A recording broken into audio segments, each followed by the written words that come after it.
What a week it has been for us here in Sri Lanka. And even as we went in to record this week's program, the landscape continues to evolve. Sri Lanka is on the cusp of change, with people being at the core of that change. However, as you see on our backdrop with photos captured by Nazli Ahmed, street photographer, the hardships continue. With that in mind, but always intent on giving you something to smile about with our dose of positive, daring, different. Welcome to Kaleidoscope with me, Savithri Rodrigo.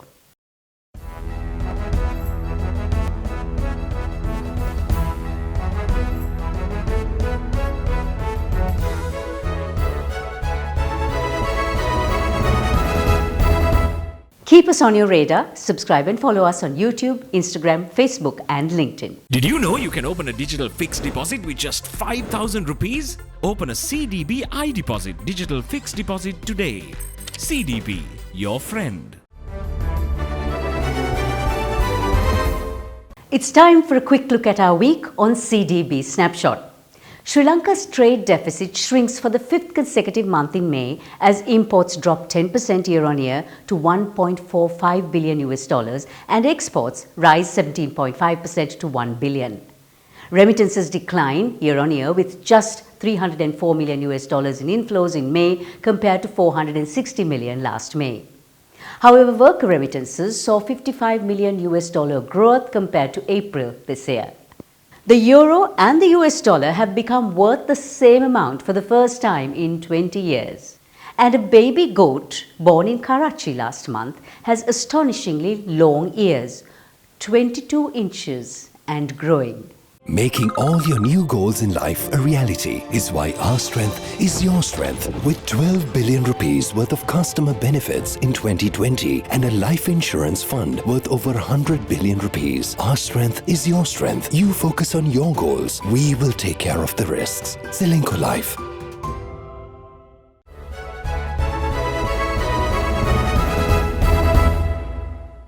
Welcome back. You're watching our Srilanka Life News Capsule.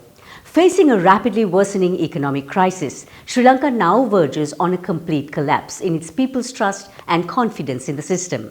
With everything unfolding around us, I asked economist at Frontier Research, Chayu Damsingha, what our immediate priorities are. One key thing that we need right now is some sort of political system that can inspire enough confidence in the people that economic reforms can go ahead. And these economic reforms will include continuing talking to IMF, but in specifically what that means is actually getting an interim budget passed. It's about dealing with the revenue shortfall that the government has in terms of the tax side. It's about continuing our conversation with our debt restructuring. And then talking to our bilateral creditors, multilateral creditors, try and get some bridging finance. These are things I think there's a broad consensus on. The issue is who can actually get this implemented with public buy-in and public backing. And that's, I think, where the political solution really comes in and ties into it. Because unless we get these reforms through and we actually implement these reforms, not just know that they need to be done, then we can get some sort of solution over the next few months, and then moving on into next year, start to actually think about a recovery. And Chayu, what would be the IMF sentiments right now? The IMF would obviously want some sort of political solution, some form of political stability. But I think it's also important to recognize that in the previous situation, let's say a week ago, while there might have been some sort of parliamentary consistency in terms of the parties in power, there was not a lot of public backing. Now you're moving right now in a situation where there isn't a lot of political stability. We hope that changes very soon. But afterwards, we need both political stability and also that public backing. And that is where I think the IMF would look at it in the sense you want both a politically stable system, but also a system that can actually implement policy reforms. So I think that will be a key part of how the IMF looks at it, so that in the months moving forward, these actual economic reforms can actually be implemented. This week at the Colombo stock market, the all-share price index moved up by 4%, still close to one-year lows with the average daily turnover remaining lower than 1 billion rupees per day. A strengthening dollar, COVID-19 curbs in top crude importer China and rising fears of a global economic slowdown pushed WTI oil below $97 per barrel. Gold faced heavy selling pressure and fell below $1,725 per ounce. The esports industry is expected to be worth over $1.64 billion by 2024. Esports is now recognized as an official sport by the Ministry of Youth and Sports, and on Kaleidoscope today is the founder and president of the Sri Lanka Esports Association and CEO of gamer.lk, Ravin Vijayatilaka. Ravin, tell me a little bit more about esports. Esports is an umbrella term and has many genres under it. So RTS, MOBA, sports simulation, there are many games falling into each of these genres, but we focus on titles that are popular in this region and are included in large-scale international events like the World Esports Championship and traditional sporting events like the Asian Games. Esports is considered the fastest growing sport in terms of numbers of viewership. We will reach the number 2 status very fast. It'll be cricket and esports that you need to really look out for in the South Asian region. You can see this happening in India and other South Asian countries as well. And it's no exception in Sri Lanka. So we've just seen over 300 gamers participate in the women's cyber games. Impressive. What is it like to have such an interest by females in this new sporting genre? The interest and participation in the Women's Cyber Games tournament happened over many years. So we organized dedicated women's events, even inside our open tournaments. So it's great seeing over 300 women esports athletes take part, but we still have a ways to go as it's only 10% of what an open tournament of ours would get. This push to include women in esports is happening globally as well. And together, I can see that percentage level out over the coming years. If you can make lemonade from lemons, what can you make out of an invasive crab species? Well, it turns out that Tamworth Distilling's answer to that is whiskey. The green crab population that has been wreaking havoc on New England's ecosystem are now the key ingredient in this bourbon-based sustainable spirit called Crab Trapper. Want to make your reading faster? Well, look no further. There's speed reading with Sanjeev. Simply learn to speed read from wherever you are in the world. Just let us know and you'll be gifted a whole program.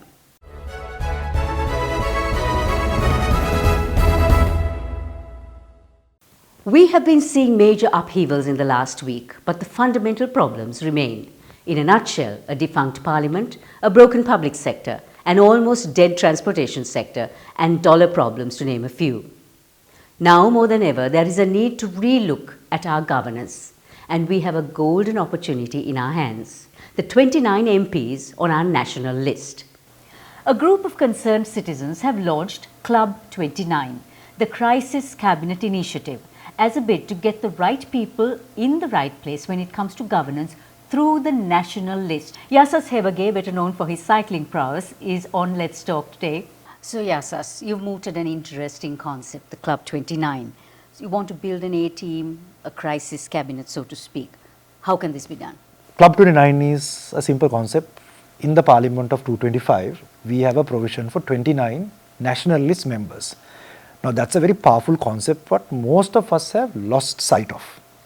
That's the allocation each party gets based on their percentage of votes to appoint people from outside the political system who are supposed to be experts in specific areas, which you might not be able to get from the traditional political system because you need canvassing at the ground level. But we fail to use that effectively. Immediately we can start playing with the 29, which has to be a, when we say club, what we meant was it has to be the best of the best who can come in and do the surgeries for the country. So we've brought that concept out as a team. We've met all the party leaders to talk about it. And we are now trying to show the public also that we should ask for this in a very public point of view, and to say get the right people in right now by getting the current 29 to one by one step out and allow the right people to play, because the country needs that right now. So briefly, what would their mandate be? So we based that mandate on the 6 crisis priorities which are clear to all of us. We need the right people sitting in the dollar negotiations, IMF, bilateral, etc. You can't have rookies there because you're dealing with professionals in the world, and we are not the only country in crisis, and there's a limited amount of capability. So one-man show, two-man show won't work.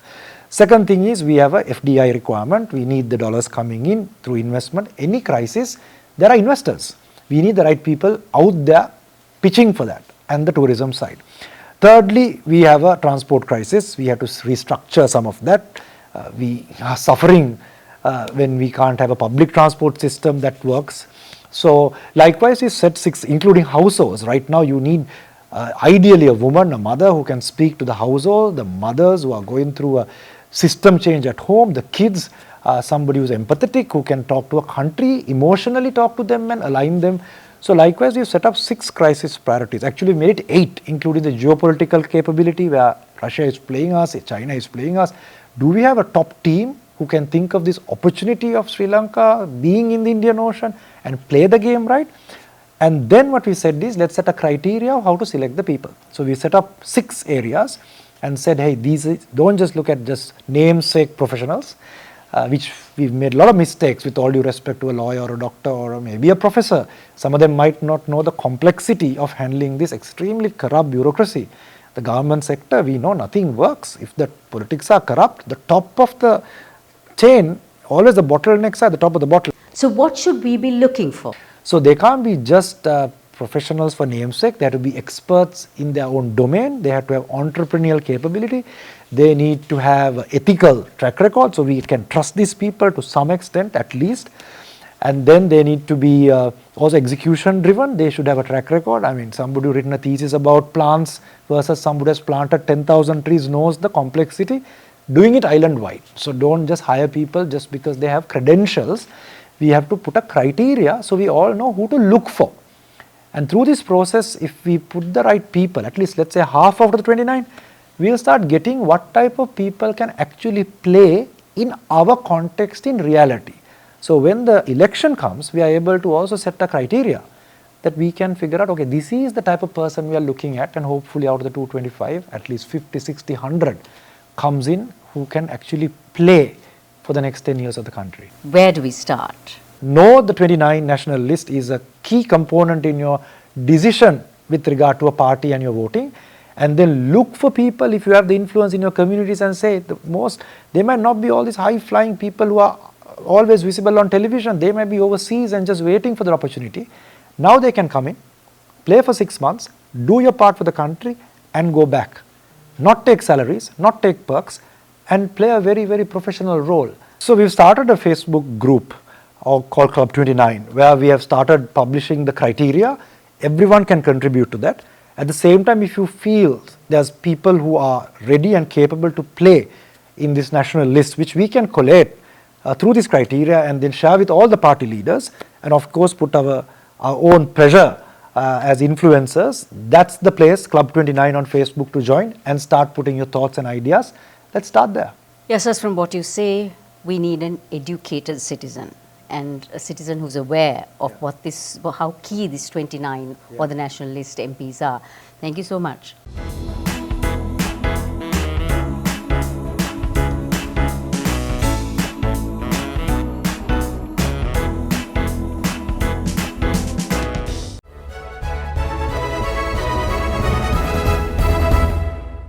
We walk on the streets every day, but do we actually see anything as we pass by? Well, here's Nazli Ahmed, a street photographer who has immortalized what the streets look like, and he's also put it in this book, Colors of Colombo. And here he is on Life in 60 today to tell us more about his passion for street photography and what he has seen through the lens. Why did you think that street photography was where you would want to go with your camera? So when I started photography, it started as a hobby. But later on, I realized I loved capturing architecture, buildings, landscape. Then I slowly moved on to capturing people's emotions, the everyday life in Colombo. I think I have made a name for myself for capturing sunsets in Colombo.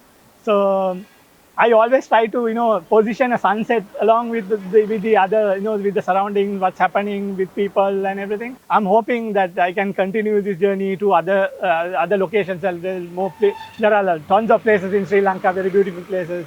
Here's hoping for better times. So until we return next Friday, here's our Kaleidoscope takeaway for a thought to keep. Peace is the only battle worth waging.